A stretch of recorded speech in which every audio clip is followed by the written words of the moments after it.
باللہ من الشیطان الرجیم بسم اللہ الرحمن الرحیم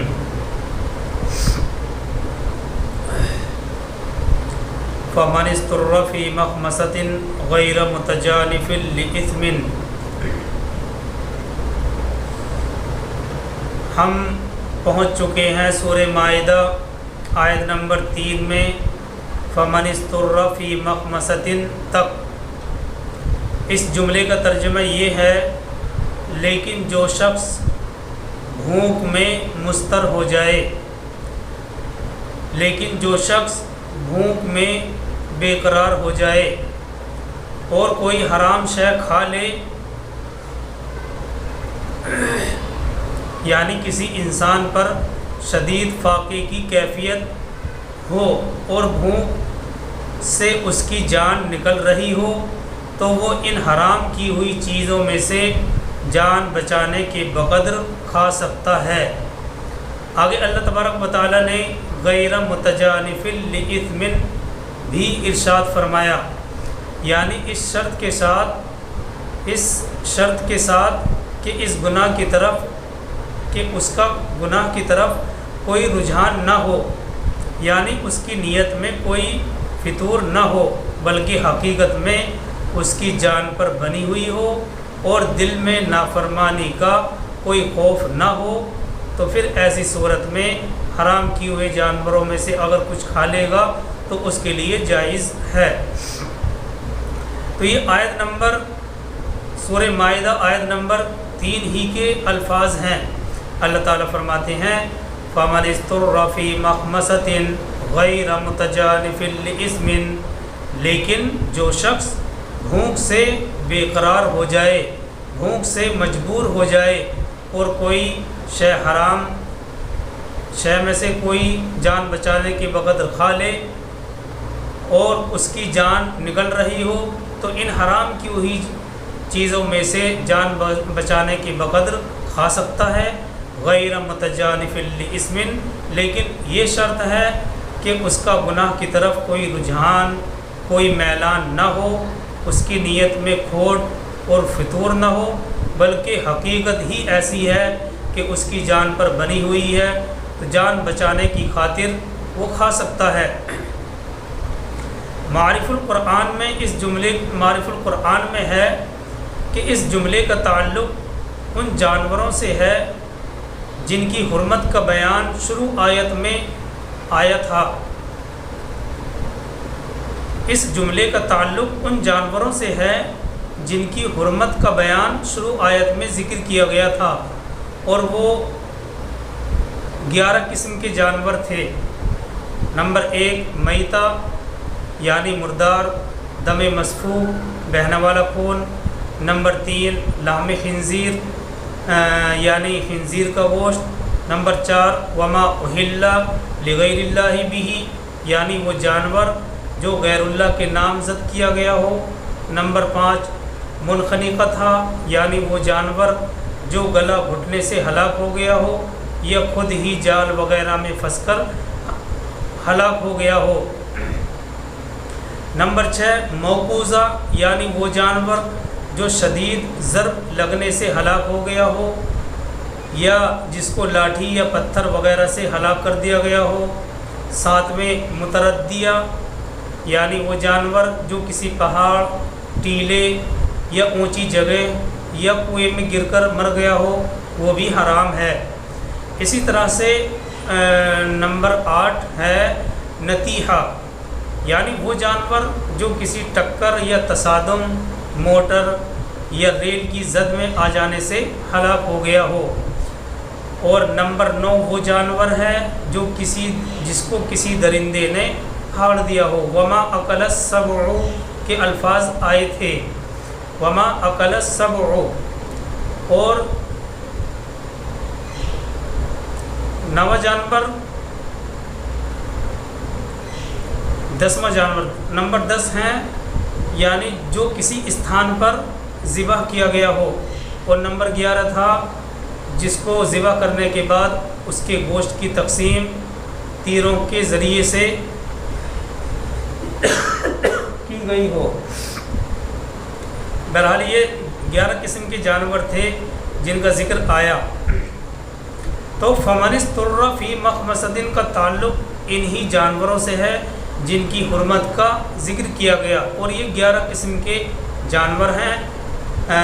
10ویں اور 11ویں وما ذبیح علی النصب وان تستقسموا بالازلام کے تحت ہیں. تو فمن اضطر فی مخمصۃ، اس جملے کا مطلب اصل میں یہ ہے کہ ایک حالت کو، انسان کی ایک حالت کو اس قاعدے کلیہ سے الگ کرنا ہے. یعنی جو قانون اور جو قاعدہ اللہ تبارک و تعالیٰ نے بیان کیا ہے، انسان کی ایک حالت کو اس قاعدے سے الگ کرنا ہے.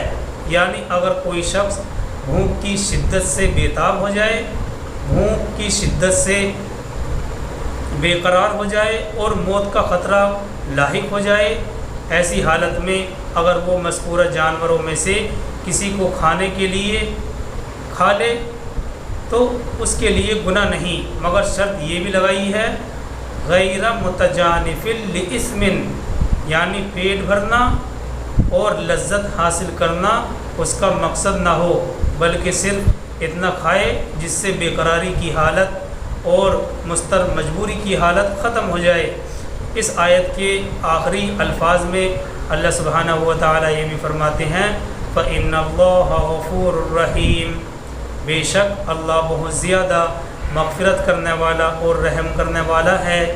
یہ اس بات کی طرف اشارہ ہے کہ یہ محرمات اس وقت بھی اپنی جگہ حرام ہیں، صرف مضطر شخص کو بے قراری کی وجہ سے، اس کی اپنی مجبوری کی وجہ سے معاف کر دیا گیا ہے. تو یہ آیت نمبر 3 جو بڑی آیت تھی، اور اس میں وہ آیت بھی تھی، آیت کا وہ حصہ بھی تھا جو احکام سے متعلق سب سے آخری تھا، اور اس کے اندر یہ بات بتلائی گئی تھی کہ آج ہم نے تمہارے لیے تمہارے دین کو مکمل کر دیا ہے، اور دین اللہ نے اسلام کو ہی پسند کیا ہے. بہرحال اس کی وضاحت آگے آ گئی تھی، اور یہ آیت بہت اہم ہے کیونکہ چھوٹے چھوٹے جملوں میں بڑی بڑی وضاحت اس آیت کے اندر آئی ہیں. بہرحال یہ آیت مکمل ہوئی. آگے چلتے ہیں آیت نمبر 4 کی طرف. سورہ مائدہ پارہ نمبر 6 آیت نمبر 4 کی طرف. اللہ تعالیٰ فرماتے ہیں یسألونک ماذا احل لهم قل احل لكم الطیبات وما علمتم من الجوارح مکلبین تعلمونہن مما علمکم اللہ فکلوا مما امسکنا علیکم. اللہ تعالیٰ فرماتے ہیں یسألونک ماذا احل لهم، اے نبی صلی اللہ علیہ وسلم یہ لوگ آپ سے پوچھتے ہیں، معلوم کرتے ہیں کہ ان کے لیے کیا حلال ہے. قل احل لکم الطیبات، اے نبی صلی اللہ علیہ وسلم آپ ان سے بتلا دیں کہ تمہارے لیے سب پاکیزہ چیزیں حلال کر دی گئی ہیں، تمہارے لیے ساری پاکیزہ چیزیں حلال کر دی گئی ہیں. وما علمتم من الجوارح مکلبین تعلمونہن مما علمکم اللہ،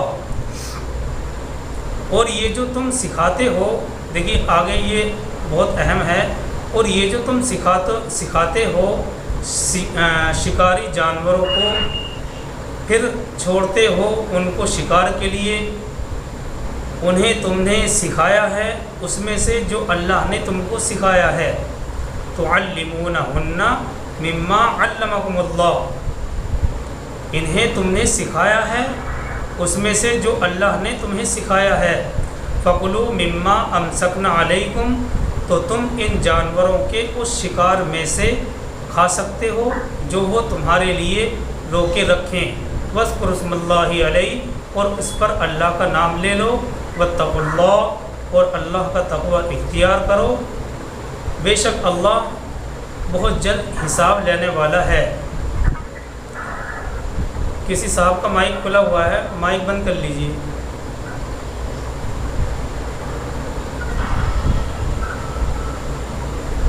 شمیم صاحب مائک بند کر لیجیے.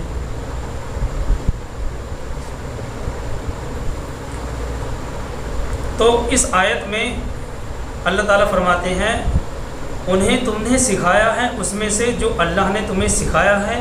فَقُلُوا مِمَّا أَمْسَكْنَا عَلَيْكُمْ، تو تم ان جانوروں کے اس شکار میں سے کھا سکتے ہو جو وہ تمہارے لیے روکے رکھیں، وَاذْكُرُوا اسْمَ اللَّهِ عَلَيْهِ، اور اس پر اللہ کا نام لے لو، وَاتَّقُوا اللَّهَ، اور اللہ کا تقوی اختیار کرو، بے شک اللہ تعالیٰ جلد یقیناً بہت جلد حساب لینے والا ہے۔ یعنی مطلب یہ ہے کہ اسے اللہ سبحانہ و تعالیٰ کو حساب لینے میں دیر نہیں لگتی۔ یہ آیت 4 ہے، اور اس آیت کی وضاحت میں جانے سے پہلے ہمیں یہ یاد رکھنا چاہیے کہ پچھلی آیت میں بہت سی حرام چیزوں کی فہرست دی گئی اور بتلائی گئی۔ ہمارے سامنے بہت سی حرام چیزوں کی فہرست آئی اور اللہ نے بتلائی گئی، تو قدرتی طور پر ہمارے ذہن میں یہ سوال پیدا ہوتا ہے تو پھر حلال چیزیں کیا کیا ہیں؟ اسی کا جواب اس آیت میں دیا گیا ہے کہ حلال چیزوں کا دائرہ تو اسلام نے بہت وسیع رکھا ہے، اور گنی چنی چیزیں ہیں جن کو حرام کیا ہے۔ جہاں تک حلال ہونے سے متعلق اس کا دائرہ ہے تو اسلام نے اس کو بہت وسیع رکھا ہے۔ چند چیزوں کو چھوڑ کر جن میں کوئی دینی نقصان یا کوئی بدنی نقصان تھا، اللہ نے انہیں حرام کر دیا، اور اس کے علاوہ دنیا کی تمام چیزیں اللہ تبارک و تعالیٰ نے انسان کے لیے حلال کر دی ہیں۔ اور اسی کے ساتھ ساتھ کیونکہ شکاری جانور سے شکار کرنے سے متعلق بعض لوگوں نے حضور صلی اللہ علیہ وسلم سے خصوصیت کے ساتھ سوال کیا تھا، اس لیے اس آیت کے اگلے حصے میں اس کی تفصیل بھی بیان کر دی گئی ہے۔ دیکھیے اللہ تبارک و تعالیٰ نے سوال اور جواب میں شکاری کتے وغیرہ اور باز وغیرہ کے ذریعے شکار کے حلال ہونے کی کچھ شرائط بتلائی ہیں۔ جو آیت کا اگلا حصہ ہے، حلال چیزوں کو بیان کرنے کے بعد جو آیت کا اگلا حصہ ہے، اس میں سوال اور جواب میں شکاری چاہے وہ کتا ہو یا باز ہو، شکاری کتے اور باز وغیرہ کے ذریعے شکار کے حلال ہونے کے لیے 4 شرطیں بتلائی گئی ہیں۔ دیکھیے یہاں پر اس چیز کا بیان نہیں ہے کہ کتا رکھنا حلال ہے یا حرام ہے، وہ ایک الگ بحث ہے۔ یہاں پر صرف شکاری جانور کے بارے میں کچھ شرائط اللہ تبارک و تعالیٰ بیان کر رہے ہیں۔ تو اس سوال اور جواب میں شکاری کتے اور باز وغیرہ کے ذریعے شکار کے حلال ہونے کے لیے 4 شرطیں بتلائی گئی ہیں آیت کے آخری حصے میں۔ سب سے پہلی شرط یہ ہے کہ کتا اور باز سکھایا اور سدھایا ہوا ہو، اور سکھانے اور سدھانے کا یہ اصول بھی بدلا دیا کہ جب تم اس کو شکار پر چھوڑو تو وہ شکار کو پکڑ کر تمہارے پاس لے آئے، وہ خود ہی اس کو نہ کھانے لگے۔ اور رہا باز، تو باز کے لیے یہ اصول بتلا دیا کہ جب تم اس کو واپس بلاؤ تو وہ فوراً آ جائے، اگرچہ وہ شکار کے پیچھے جا رہا ہو، لیکن جیسے ہی تم نے اس کو آواز دی فوراً واپس آ جائے، اگرچہ وہ شکار کے پیچھے جا رہا ہو۔ جب ان شکاری جانوروں میں یہ صفت پیدا ہو جائے گی تو یہ معلوم ہوگا کہ یہ شکار کرتے ہیں تمہارے لیے، اپنے لیے نہیں کرتے ہیں۔ اب ان شکاری جانوروں کا شکار تمہارے لیے حلال سمجھا جائے گا۔ اور اگر وہ کسی وقت اس تعلیم کے خلاف کر بیٹھیں، مثال کے طور پر کتا خود شکار کو کھانے لگ جائے یا باز بلانے سے واپس نہ آئے، تو یہ شکار تمہارا نہیں رہا، اس لیے اس کا کھانا جائز نہیں۔ یہ پہلی شرط ہے۔ دوسری شرط یہ ہے کہ تم اپنے ارادے سے کتے یا باز کو شکار کے پیچھے چھوڑو، یہ نہ ہو کہ وہ خود بخود ہی کسی شکار کے پیچھے دوڑ کر خود شکار کر لے۔ اس آیت میں اس شرط کا بیان لفظ مکلبین سے کیا گیا ہے۔ یہ لفظ مکلبین تکلیف سے نکلا ہے۔ مکلبین تعلمونہن کے جو الفاظ ہیں، یعنی تم اپنے ارادے سے کتے یا باز کو شکار کے لیے چھوڑو، ایسا نہ ہو کہ وہ خود بخود ہی شکار کے پیچھے لگ جائے خود شکار کر لے۔ اس آیت میں اس شرط کا بیان لفظ مکلبین سے کیا گیا ہے، اور یہ لفظ مکلبین اصل میں تکلیب سے نکلا ہے، جس کے اصلی معنی کتوں کو سکھانے کے ہیں۔ پھر عام شکاری جانور کو سکھانے اور شکار پر چھوڑنے کے معنی میں یہ بعد میں استعمال ہونے لگا۔ یہ لفظ اصل میں تو اس کے معنی کتوں کو سکھانے، پھر عام شکاری جانوروں کو سکھانے اور شکار پر چھوڑنے کے مطلب پہلے تو اصلی معنی کتوں کو سکھانے کے ہیں، پھر عام شکاری جانوروں کو سکھانے کے معنی میں یہ لفظ مستعمل اور استعمال ہونے لگا۔ صاحب جلالین علامہ سیوطی نے اس جگہ مکلبین کی تفسیر ارسال سے کی ہے۔ علامہ جلالین اس جگہ مکلبین کی تفسیر ارسال سے کرتے ہیں۔ ارسال جس کا مطلب ہوتا ہے شکار پر چھوڑنا، اپنے ارادے سے شکاری کو شکار پر چھوڑنا، اور تفسیر قرطبی میں بھی یہی قول نقل کیا گیا ہے۔ تو یہ دوسری شرط ہے۔ تیسری شرط یہ ہے کہ شکاری جانور شکار کو خود نہ کھانے لگ جائے، بلکہ تمہارے پاس آئے، تمہارے پاس اس کو لے آئے، یا تمہارے آنے تک اس شکار کو روکے رکھے۔ آپ دور ہو تو اس شکار کے پاس جب تک آپ نہیں پہنچ جاتے ہو، اس شکار کو وہ روکے رکھے۔ اس شرط کا بیان مما امسکنا علیکم کے تحت کیا گیا ہے، یعنی وہ جو تمہارے لیے روکے رکھے، امسکنا علیکم، وہ جو تمہارے لیے روکے رکھے، لفظی ترجمہ ہوگا۔ چوتھی شرط یہ ہے کہ جب شکاری کو شکار پر چھوڑو تو بسم اللہ کہہ لیا کرو۔ جب یہ 4 شرائط پوری ہوں گی تو شکاری کا شکار حلال ہے۔ اور آخر میں اللہ سبحانہ و تعالی نے یہ بھی ہدایت فرمائی ہے کہ شکار جانوروں کے ذریعے سے اللہ سبحانہ و تعالی نے حلال تو کر دیا ہے، مگر شکار کے پیچھے لگ کر نماز اور دوسرے احکام شرعیہ سے غفلت برتنا جائز نہیں ہے۔ شکار کے پیچھے ہی نہیں لگ جانا، بلکہ نماز اور احکام شرعیہ کا بھی خاص اہتمام رکھنا ہے۔ بہرحال اس آیت کے تحت یہ وضاحت تھی جو آپ کے سامنے رکھی گئی۔ دوسری چیز، اس آیت کے تحت بعض فقہا نے کھانے کے وقت بسم اللہ پڑھنے کا مدعا بھی اٹھایا ہے۔ اسی آیت کے تحت بعض فقہا نے کھانے کے وقت بسم اللہ پڑھنے کا مدعا بھی اٹھایا ہے۔ یہی وجہ ہے کہ ابن کثیر نے بخاری اور مسلم کے حوالے سے نقل کیا ہے کہ عمر بن ابو سلمہ کو سرکار دو عالم صلی اللہ علیہ وسلم کا یہ فرمانا بھی مروی ہے کہ اللہ کا نام لے اور اپنے دائنے ہاتھ سے اپنے سامنے سے کھا۔ اللہ کے نبی صلی اللہ علیہ وسلم نے عمر بن ابو سلمہ کو 3 حکم فرمائے، اللہ کا نام لے، اپنے داہنے ہاتھ سے اور اپنے سامنے سے کھا۔ اس لیے فقہا نے یہ مسئلہ نکالا ہے اس کے ذریعے سے کہ اگر چیز ایک ہی طرح کی ہے تو اس کو اپنے سامنے سے ہی کھانا چاہیے، نہیں تو پھر دوسرے شخص کو بھی اس میں کراہت محسوس ہوتی ہے۔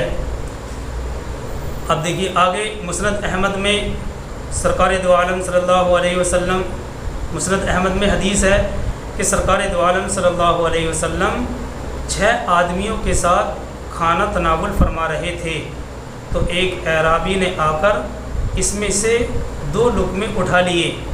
آپ نے فرمایا اگر یہ بسم اللہ کہہ لیتا تو یہ کھانا ہم سب کے لیے کافی ہو جاتا۔ تم میں سے جب کوئی کھانا کھانے بیٹھے تو بسم اللہ پڑھ لیا کرے، اور اگر شروع میں بھول جائے، جب یاد آ جائے تو بسم اللہ اولہ و آخرہ پڑھ لیا کرے۔ یہی حدیث منقطع سند کے ساتھ ابن ماجہ میں بھی ہے۔ دیکھیے ابن ماجہ میں اگرچہ اس حدیث کی جو سند ہے وہ منقطع ہے، بیچ میں ٹوٹی ہوئی ہے، لیکن دوسری سند سے یہ حدیث ابو داؤد، ترمذی اور نسائی میں بھی آئی ہے۔ ابو داؤد، ترمذی، نسائی 3 کتابوں کے اندر بھی آئی ہے، اور مزے کی بات یہ ہے کہ امام ترمذی نے اسے حسن بتلایا ہے۔ تو ہمارے لیے اتنا کافی ہے۔ تو اللہ کے نبی صلی اللہ علیہ وسلم نے فرمایا اللہ کے نبی صلی اللہ علیہ وسلم 6 آدمیوں کے ساتھ کھانا تناول فرما رہے تھے۔ ایک اعرابی نے آ کر اس میں سے 2 لقمے اٹھا لیے۔ آپ نے فرمایا اگر یہ بسم اللہ کہہ لیتا تو یہ کھانا ہم سب کے لیے کافی ہو جاتا۔ جب تم میں سے کوئی شخص کھانا کھانے بیٹھے تو بسم اللہ پڑھ لیا کرے، اگر شروع میں بھول جائے یاد آ جانے کے بعد بسم اللہ اولہ و آخرہ پڑھ لیا کرے۔ اسی طرح سے مسلم، ابو داؤد اور نسائی میں ہے کہ حضرت حذیفہ رضی اللہ تعالیٰ عنہ فرماتے ہیں کہ ہم نبی صلی اللہ علیہ وسلم کے ساتھ کھانا تناول فرما رہے تھے، ایک لڑکی گرتی پڑتی آئی، اس نے لقمہ اٹھانا چاہا لیکن سرکار دو عالم صلی اللہ علیہ وسلم نے اس کا ہاتھ پکڑ لیا، اور اسی طرح سے ایک اعرابی بھی آیا اور پیالے میں ہاتھ ڈالا، آپ نے اس کا ہاتھ بھی اپنے ہاتھ سے پکڑ لیا اور فرمایا جب کسی کھانے پر بسم اللہ نہ کہی جائے تو شیطان اس کو اپنے لیے حلال کر لیتا ہے۔ وہ پہلے تو اس لڑکی کی شکل میں آیا، وہ پہلے تو اس لڑکی کے ساتھ آیا تاکہ ہمارا کھانا تناول کر سکے۔ اللہ کے نبی صلی اللہ علیہ وسلم نے فرمایا وہ یعنی شیطان پہلے تو اس لڑکی کے ساتھ آیا تاکہ ہمارا کھانا تناول کر سکے، اور میں نے اس کا ہاتھ پکڑ لیا، اور پھر اس اعرابی کے ساتھ آیا، میں نے اس کا ہاتھ بھی تھام لیا۔ آگے اللہ کے نبی صلی اللہ علیہ وسلم نے فرمایا قسم کھا کے اس کی قسم جس کے قبضے میں میری جان ہے، شیطان کا ہاتھ ان دونوں ہاتھوں کے ساتھ میرے ہاتھ میں ہے۔ مسلم، ابو داؤد اور ابن ماجہ 4 کتابوں میں حدیث ہے کہ جب انسان اپنے گھر میں جائے اور کھانا کھاتے ہوئے اللہ کا نام یاد کر لیتا ہے یعنی بسم اللہ پڑھ لیتا ہے تو شیطان کہتا ہے کہ اے شیطانوں، نہ تو تمہارے لیے رات گزارنے کی جگہ ہے، نہ کھانا کھانے کی، نہ تو رات گزارنے کی جگہ ہے نہ رات کا کھانا کھانے کی۔ اور جب وہ گھر میں جاتے ہوئے اور کھانا کھاتے ہوئے اللہ کا نام نہیں لیتا تو وہ آواز لگاتا ہے کہ تم نے رات گزارنے کی اور کھانا کھانے کی جگہ حاصل کر لی ہے۔ اور اسی طرح سے ایک اور حدیث ابو داؤد اور ابن ماجہ میں ہے کہ ایک شخص نے سرکار دو عالم صلی اللہ علیہ وسلم کی خدمت میں آ کر یہ شکایت کی کہ اللہ کے نبی ہم کھاتے ہیں لیکن پیٹ نہیں بھرتا۔ آپ صلی اللہ علیہ وسلم نے فرمایا شاید تم الگ الگ کھاتے ہو، کھانا سب مل کر کھایا کرو اور بسم اللہ کہہ لیا کرو، اس میں اللہ کی طرف سے برکت رکھ دی گئی ہے۔ تو یہ احادیث ہیں اور اس سلسلے میں روایات کا بہت ہیر پھیر ہے، جو صحیح احادیث ہیں وہی ہم نے آپ حضرات کے سامنے رکھی ہیں۔ اللہ تعالی ہم سب کو ان چند باتوں پر عمل کرنے کی توفیق عطا فرمائے۔ سبحان اللہ و بحمدہ، سبحان اللہ و بحمدہ، نشہد ان لا الہ الا انت نستغفرک و نتوب الیک۔ سبحان ربک رب العزۃ عما یصفون و سلام علی المرسلین۔